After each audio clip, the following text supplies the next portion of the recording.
જય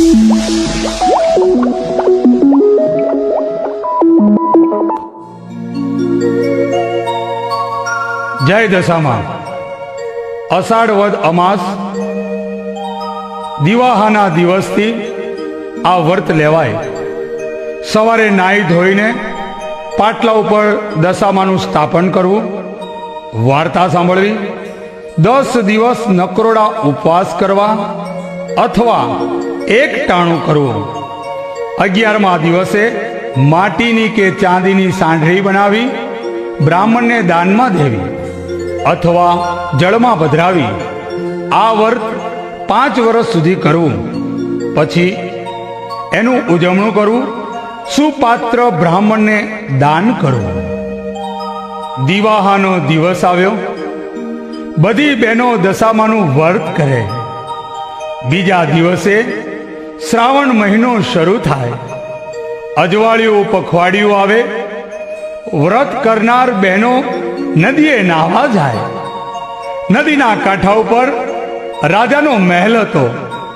બધી બહેનોને નહાતી જોઈ રાણીએ દાસીને કહ્યું, જાને જોઈને પૂછી આવ, શાના વ્રત કરે છે?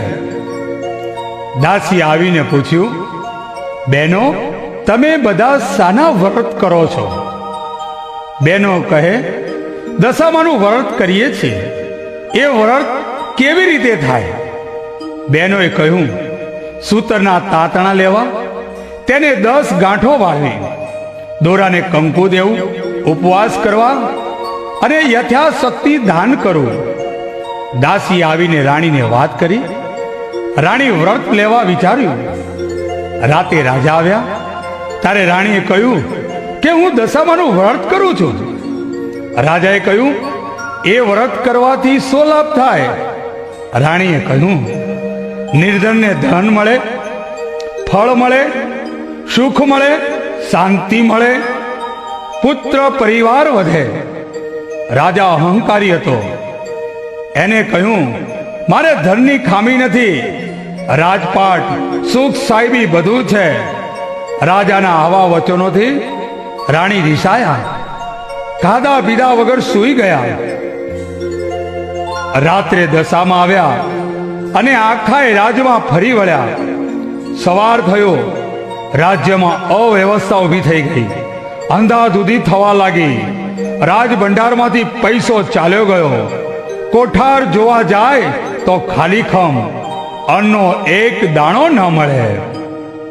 ગામની પ્રજા રાજા પાસે આવીને કહેવા લાગી, રાજા રાણી તમે પહેરે લુગડે બહાર નીકળી જાઓ, તમારા રાજ્યની ખરાબ દશા બેસશે.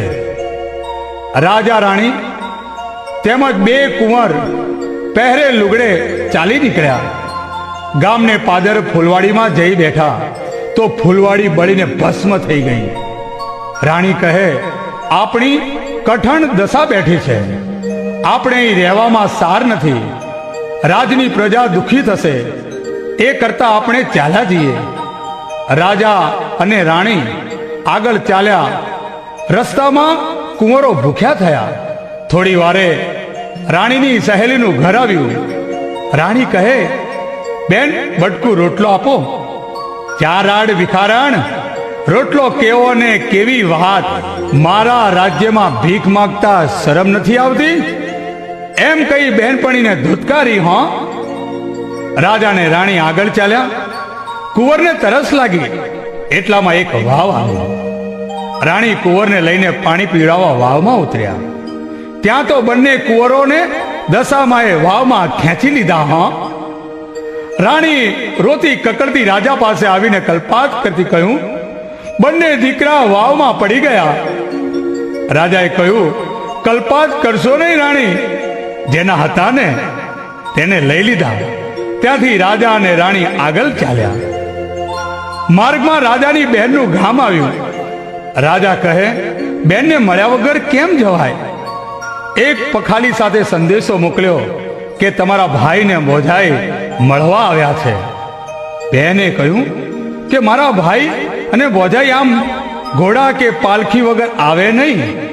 પણ સમજુ બેને મનમાં વિચાર્યું કે ભાઈની કઠણ દશા હોય તો જ આવ્યા હોય એમ વિચારી બહેને સુખડી બનાવી અને સાવ સોનાનું સાંકળું લઈ માટલીમાં ઘાલી મોકલ્યું.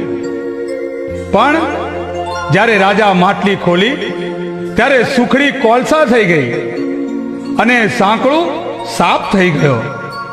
રાજાએ વિચાર્યું કે માજણી બેન મને મારી નાખવા રાજી ન હોય, એને તો ખાવાની વસ્તુ મોકલી હશે, પણ આ તો દશામાનો ખેલ જણાય છે. રાજાએ માટલી ભોયમાં ભંડારી અને આગળ ચાલ્યા. માર્ગમાં મોટી નદી આવી. નદીના પટમાં ચીબડાના વાડા હતા. રાણીએ કહ્યું કે એ ભાઈ, એ ખેડૂત, અમને બહુ ભૂખ લાગી છે, એક ચીબડું આપો ને. ખેડૂતે ચીબડું આપ્યું. પણ દિવસ આથમી ગયો હતો અને સૂર્યાસ્ત પછી ખાવું નહીં એવું રાજાનું નિયમ હતું. તેથી ચીબડું પડખે મૂકીને હોઈ ગયા. એવામાં રાજ્યના રાજાનો કુંવર રિસાઈને છાનો માણો મોસાળ નાસી ગયો હતો. તેથી રાજાના સૈનિકો કુંવરને શોધવા નીકળેલા અને ફરતા ફરતા એમ કહેવાય કે રાજા રાણી જ્યાં સૂતા હતા ત્યાં આવી ચડ્યા. પેલું ચીબડું અચાનક કુંવરનું માથું થઈ ગયું. પેલા સૈનિકોએ જોયું. સૈનિકોએ રાજા રાણીને મારી પકડી લીધા અને પોતાના રાજા પાસે લઈ ગયા. પેલા રાજાએ તેમને કેદમાં પૂર્યા. રાજા અને રાણીને જુદી જુદી ઓરડીમાં પૂર્યા છે. રાજા તો વિચાર કરે છે કે 12 મહિનાથી કઠણ દશાના ફળ હું ભોગવી રહ્યો છું. એ દશામાંના જ ખેલ છે. રાણી ઓરડીમાં એકલી રોતી બેઠી છે. તેને વિચાર્યું કે રાજાએ તો દશામાનું અપમાન કર્યું છે, તેથી તો આ બધા દુઃખ પડે છે. 12 મહિના પૂરા થયા. દિવાહાનો દિવસ આવ્યો. શ્રાવણ મહિનો આવ્યો. રાણીએ દશામાનું વ્રત લીધું. દશામાના નકરોડા ઉપવાસ કર્યા. 11મા દિવસે એક ભલા સૈનિકને રાણીએ કહ્યું કે ભાઈ, દશામાને મારે રીઝવવા છે. મેં એનું વ્રત કર્યું છે, તું મને મદદ ન કરે? દશામાં તારું પણ સારું કરશે. 10 મુઠ્ઠી ઘઉં, લચકો માટી અને ગોળનું દડબું આપ. સૈનિકે ઘઉં, ગોળ અને માટી લાવી આપ્યા. રાણીએ કંસાર રાંધ્યો, માટીની સાંઢળી બનાવી, દશામાની સ્તુતિ કરી કગરવા લાગી. હે દશામાં, અમે પામર જીવ, અમારી ઉપર દયા કરો માં, એમ કહી માની મનોમન ભક્તિ કરી. પછી પતિને જમાડ્યા અને પોતે પારણા કર્યા. રાતે સાંઢળીને ઘરમાં રાખી સવારે પેલા ભલા સૈનિકને આપી અને જળમાં પધરાવા કહ્યું. સૈનિકે નદીમાં જઈ સાંઢળીને જળમાં પધરાવી છે. એ રાતે એ ગામના રાજાને સપનામાં દશામાં આવ્યા અને કહ્યું કે તારો કુંવર રિસાઈને મોસાળ નાસી ગયો છે ને, તે વગર વાંકે રાજા અને રાણીને જેલમાં પૂર્યા છે, તેમને છોડી મૂક. સવારમાં તારો કુંવર મોસાળથી ઘરે આવશે. તું મારી વાત નહીં માને તો એના જેવી બુરી હાલત તારી પણ થશે. સવાર થતા રાજકુંવર ઘરે આવ્યો. રાજાએ પેલું કુંવરનું માથું જોયું તો બીજું તાજું ચીબડું સ્વપ્ન સાચું પડ્યું. તેને રાજાને જેલમાંથી છોડી મૂકવા હુકમ કર્યો. રાજા અને રાણીને સારા કપડાં પહેરાવી રજા આપતા ગામનો રાજા કહે, તમો મારા ગુનામાં નથી, પણ કોઈ દેવના કોપે તમારી આ દશા થઈ છે. આમ કહી વિદાય દીધી છે. રાજા અને રાણી સમજ્યા કે હવે દશા વળતી લાગે છે, માટે ચાલો પાછા વળીએ. રાજા અને રાણી બેનને ગામ આવ્યા. રાજાએ વિચાર્યું કે માજણી બેન મારવામાં રાજી ન હોય. માટલી કાઢી આપણે જોતા જઈએ. ખોદીને માટલી કાઢી અને જુએ તો ખાવા જેવી સુખડી અને સાવ સોનાનું સાંકળું દીઠા. માટલી લઈને રાજા અને રાણી આગળ ચાલ્યા. વચમાં વાવ આવી. દશામાએ વિચાર્યું રાજાના બંને દીકરાને લીધા છે તો હું એને પાછા આપી દઉં. ગરડા ડોશીનું રૂપ લીધું. હા, અને છોકરાઓને આંગળીએ વળગાડ્યા અને હાલવા માંડ્યા. જેવા રાજા ને રાણી ત્યાંથી જાતા હતા, દશામાએ બૂમ પાડી, હા, એ ભાઈ ઉભા રહો, આ બંને રાજાના કુંવર જેવા છોકરા અહીંયા કંઈક ભૂલા પડ્યા છે, તો તેમને ગામમાં લેતા જાઓ. રાજા અને રાણીએ પોતાના છોકરાઓને ઓળખ્યા અને બેઉ રાજકુમારને રાણીએ હેતથી ઉપાડી લીધા. હા, એટલે દશામાએ અસલ સ્વરૂપ ધર્યું. દિવ્ય સ્વરૂપ જોઈ રાજા અને રાણી પગમાં પડી ગયા. પ્રસન્ન થઈ દશામાએ કૃપા કરી. દશામાએ કહ્યું કે હે રાજા, અહંકાર છોડી દેજો, આજથી તમારી દશા વળશે. તમે ઘરે જાઓ, તમારું તમને પાછું મળશે. ઘેર જઈ મારા વ્રતનો મહિમા વધારજો. જે કોઈ મારું વ્રત કરશે તેને મારી કૃપાથી સુખ અને સંતોષ મળશે. એટલામાં દશામાની કૃપાથી એક રથ થઈ ગયો. રથ આપી માતાજીએ કહ્યું, હે રાજા, આ રથમાં બેસી તમારા રાજ્યમાં જાઓ, તમારી કીર્તિ હવેથી વધશે. એટલું કહી દશામાં અદૃશ્ય થઈ ગયા.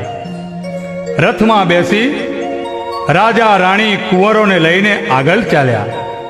માર્ગમાં બહેનપણીનું ગામ આવ્યું, જેને જાકારો દીધો હતો. તે બહેનપણી સામે ચાલીને રાણીને ભેટી પડી અને કહેવા લાગી, ઓ બેન, ઘણા દિવસે આવ્યા, આજ તો તમને નહીં જવા દઉં. રાજાએ કહ્યું, બેન, મારી દશા કઠણ હતી ત્યારે તમે તો કટકો રોટલોય નહોતો દીધો, અને આજ તમે રાત રોકાવાની વાત કરો છો, પણ હવે અમે રોકાઈશું નહીં. એટલું કહી રાજા ને રાણી ચાલી નીકળ્યા. પોતાના ગામની ફૂલવાડીમાં આવ્યા એટલે સુકાયેલી ફૂલવાડી લીલી બની ગઈ. ગામમાં સમાચાર મોકલ્યા કે રાજા અને રાણી દુઃખ વેઠીને આવ્યા છે. ગામના લોકો વાસ્તે ગાસ્તે સામયું લઈને આવ્યા. રાજા રાણીને વધાવાને મહેલમાં લઈ ગયા. આખા રાજ્યની દશા વળતી થઈ. સૂર્યના તેજ પેઠે રાજાની કીર્તિ વધવા લાગી. પ્રજાના આનંદનો પાર ન રહ્યો. રાજા રાણીએ દશામાના વ્રતનો મહિમા વધાર્યો, તેથી રાજ્યમાં કીર્તિ વધી, સુખ વધ્યા. 5 વર્ષ પૂરા થયા એટલે રાણીએ વ્રતનું ઉજવણું કર્યું. રૂપાની સાંઢણી કરી બ્રાહ્મણને દાનમાં દીધી. દશામાને પૂજા નૈવેદ્ય ધર્યું. ગામ આખાને જમાડ્યું અને પુણ્ય દાન કર્યા. રાણીએ રાજ્યની રીત પ્રમાણે ઉજવણું કર્યું. તેથી રાજ્યમાં પણ દશામાની કૃપા ઉતરી. જય દશામા. જેવી રાજા રાણીની દશાવળી તેવી સૌની વળજો. દશામાની કૃપા થાય ને બાપ, એનો તો જીવનનો બેડો પાર થઈ જાય છે. જય દશામા, જય દશામા, જય દશામા.